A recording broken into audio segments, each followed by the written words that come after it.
Oh, these are the friends I was talking about. Thank you for looking after Namaki. My name is Vulcanhagen. I teach planetology here in the canyon. And one could say I know a thing or two about our world. A thing or two? I doubt there's a thing or two you don't know about it. Well, it might seem that way to a child like yourself. I'm not a child anymore. I'm 48. 40 what? Namaki here has a long life ahead of him. In human terms, I would say he's about 15 or 16 years old. That's more than old enough. I can protect our Veil and everyone in it. Which is more than I can say for my good-for-nothing father.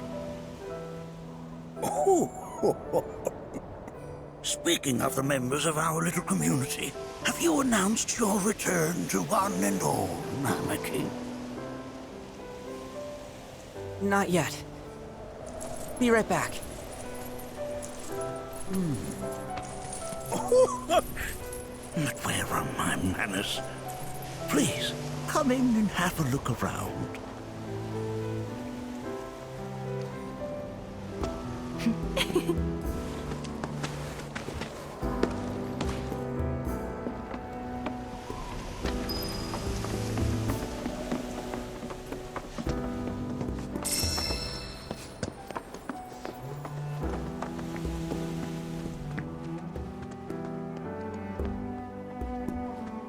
Namaki never had much exposure to the outside world. I can only hope his travels with you have served to enlighten him.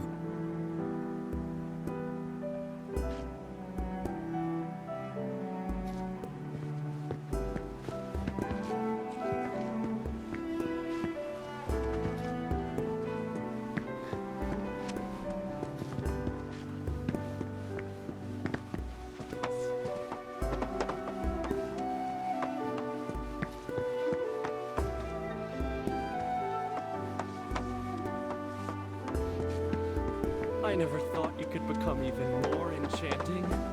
And yet, it's like you're singing to me of the planet's wisdom. Don't you worry, my dear. Do you recognize that little scamp? I'll have you know that in his childhood, Namaki was quite a handful.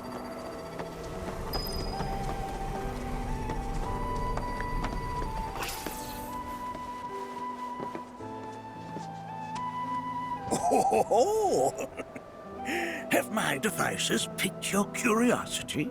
They are essential to my studies of the planet. That is one of the first Mako detectors ever built.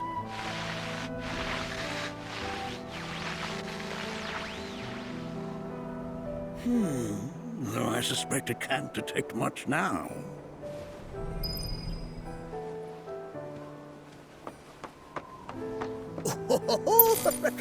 Let's not be hasty. I'll show you that room later.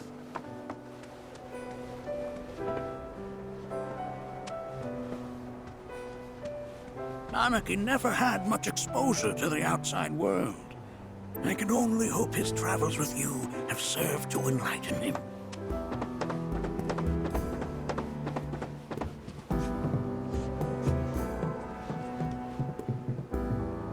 That right there is a type of a current generator.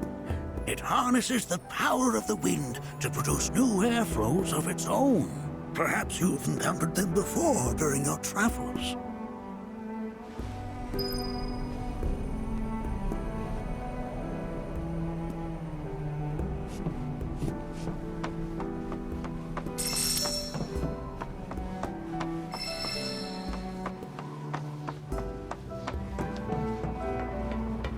The lights we observe here have traveled to us from the far reaches. Their past, what they once were. But that's just how we're wired. Humans can't help but fixate on the past. Used to be. You won't find a larger telescope on the planet.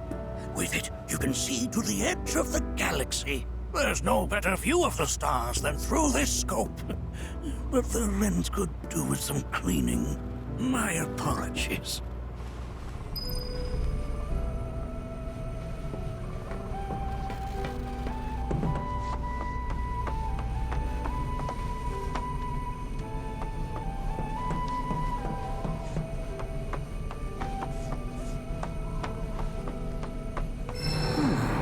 That again, huh?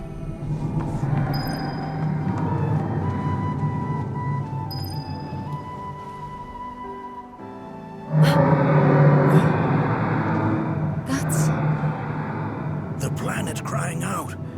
A sorrowful dirge indeed. One I've heard all too often of late.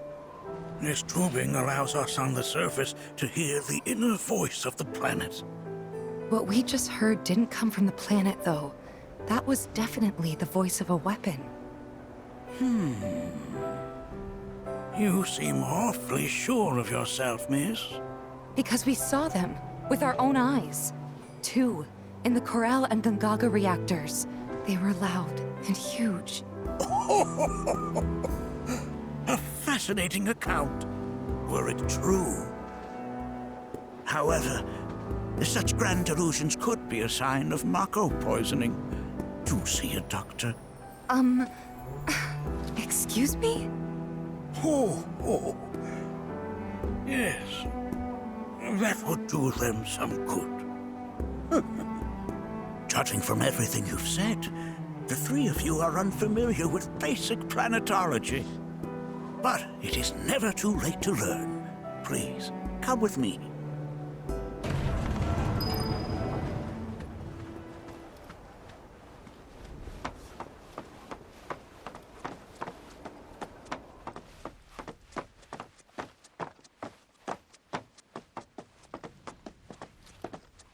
I present to you our planetarium. While the Shinra building features the latest iteration, this particular one is my original design. Now then, without further ado,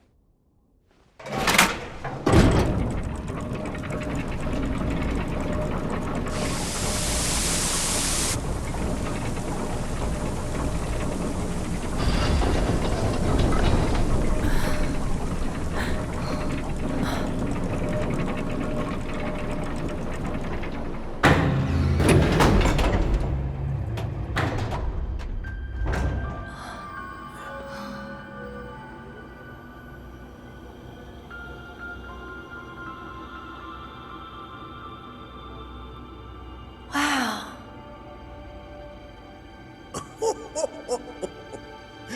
this is only the beginning. A shooting star! Planetology is not simply the study of the cosmos and the celestial bodies that dwell in it. Rather, it is a quest to comprehend the cyclical nature of life.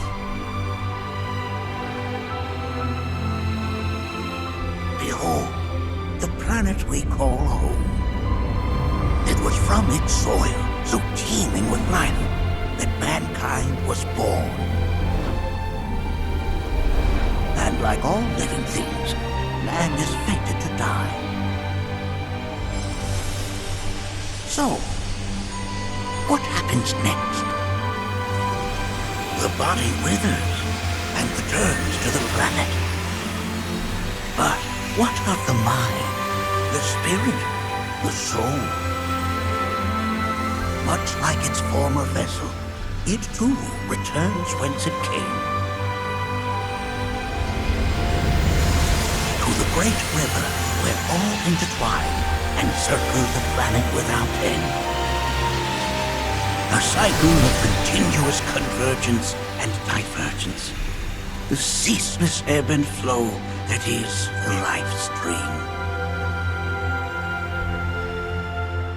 An apt name, though it is as much a reservoir as it is a stream, being the sum of the planet's spiritual energy. It is the very essence of our star. The blood coursing through its planetary veins. And if ever that essence were to be entirely depleted,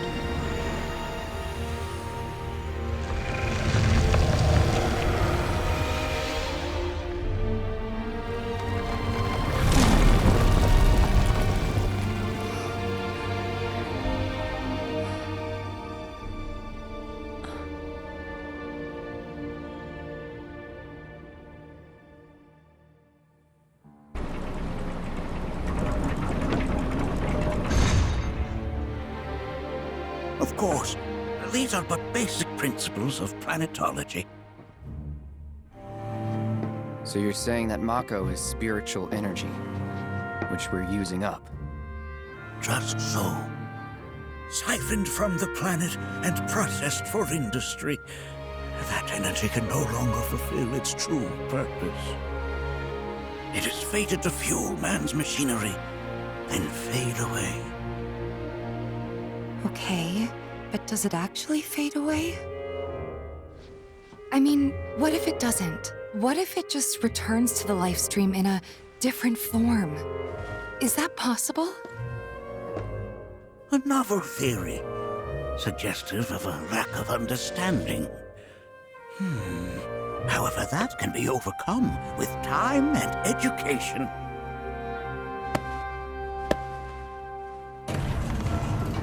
You rang? Please escort this young lady to our seminar room, would you? Right this way. Okay. Hey, can I come?